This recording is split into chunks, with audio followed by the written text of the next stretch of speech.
Andrea Powell works directly with children who've been sold for sex in Washington, D.C. Most of the girls that we work with come from a broken home, maybe a single-headed household. There's a lot of poverty. Normally, there's been some previous abuse, either by a family member, a parent. That can be verbal abuse, sexual abuse, witnessing domestic violence. Powell says most of the child victims she works with come from poor neighborhoods and broken families. According to a recent FBI law enforcement bulletin, 300,000 American children are at risk of becoming victims of sex traffickers.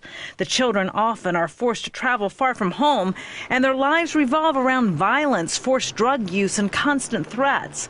The FBI is calling sex trafficking in the U.S. a problem of epidemic proportion.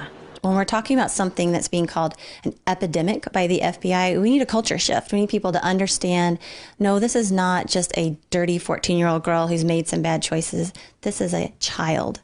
First and foremost, a child. Somebody out there is taking advantage of her, selling her body for sex. The average age a child gets involved into the sex trafficking industry in the U.S. is between 12 and 14 years old. Christy Childs became a victim at age 12.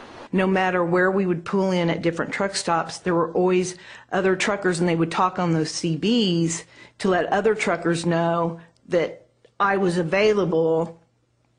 And so I was kind of just being prostituted by the truckers as well. And by me being so young, I was taken advantage of. For 6 years, Christy was prostituted out in different cities and truck stops throughout the United States. Experts say it's more difficult to arrest offenders because more traffickers are now communicating on the internet. The majority of the girls that we work with here at Fair Fund are, in fact, girls who are being exploited via Backpage, Craigslist, Facebook, MySpace. It's all happening online. Child sex victims are often transported around the U.S.